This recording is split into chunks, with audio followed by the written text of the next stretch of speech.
From ABC, this is World News Tonight with Peter Jennings. Good evening. All over the country today, people are trying to get a handle on what it is that President Bush intends to do next in the Persian Gulf. Saddam Hussein gives the impression, at least, that Iraq believes a U.S. attack is increasingly possible. Iraqi commanders were reportedly put on increased alert and told to prepare for urban warfare.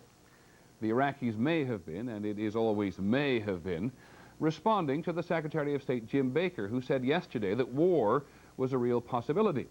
Today in Washington, President Bush was trying to tone things down a bit. Here's ABC's Britt Hume. The president called in worried congressional leaders to assure them that as they leave town for the election recess, the administration's continuing military buildup and its recent tough talk on the Persian Gulf does not mean it is about to go to war. Members of Congress said later there had been much give and take and that their message to the president was clear.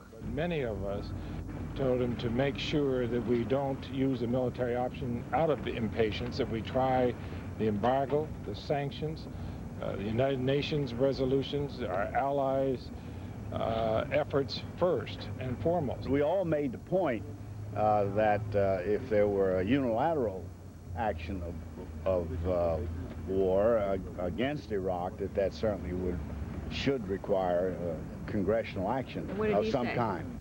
Press Secretary Fitzwater said the president had promised continued consultation with Congress, but Mr. Bush added, quote, any such commitment must be hedged, given the unpredictable and dynamic circumstances of the crisis. One such circumstance could be the besieged U.S. Embassy in Kuwait, which Fitzwater called, quote, an immediate and troubling situation. Did that mean the president was planning to do something about it? Are you going to resupply the embassy, Mr. President?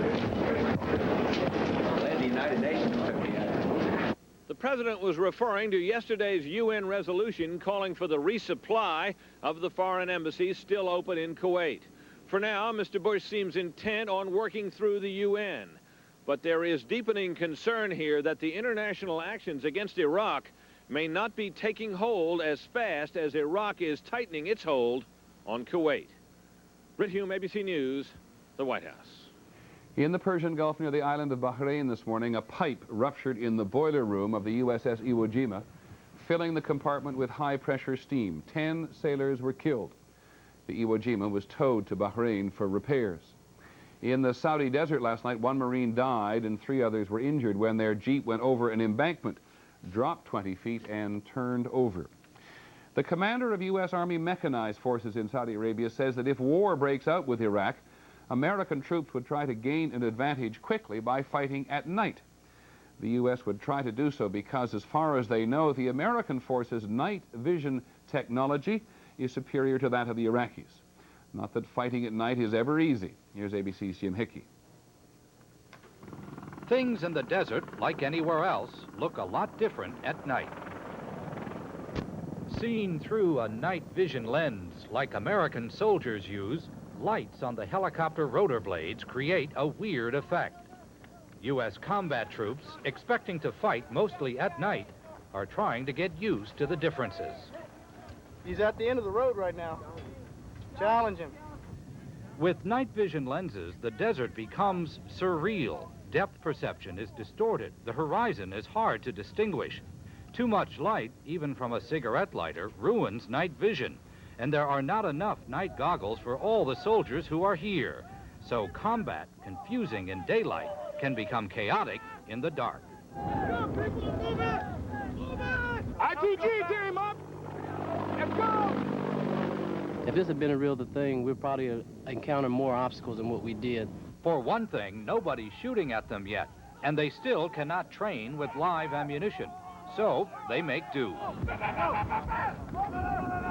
Certainly detraction in realism. With so much live ammunition around, we want to be very careful, and safety is our first concern. Although U.S. commanders believe they will have an advantage over Iraq out here at night, they also know, as today's fatal accident shows, a dark desert is dangerous, with or without gunfire. Jim Hickey, ABC News, Saudi Arabia. In other news today, the Drug Enforcement Administration confirms only tonight that it is investigating allegations that the bombing of Pan American Flight 103 2 years ago may have been connected to an undercover DEA operation.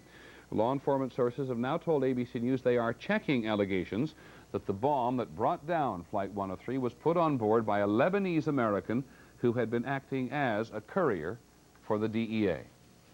In a moment, by the way, we'll have more on that tomorrow, but in a moment, why some economists think the country is in a rolling recession. On the American agenda tonight, California's Big Green, the economics of the environment, and a woman going to court because she wouldn't stand in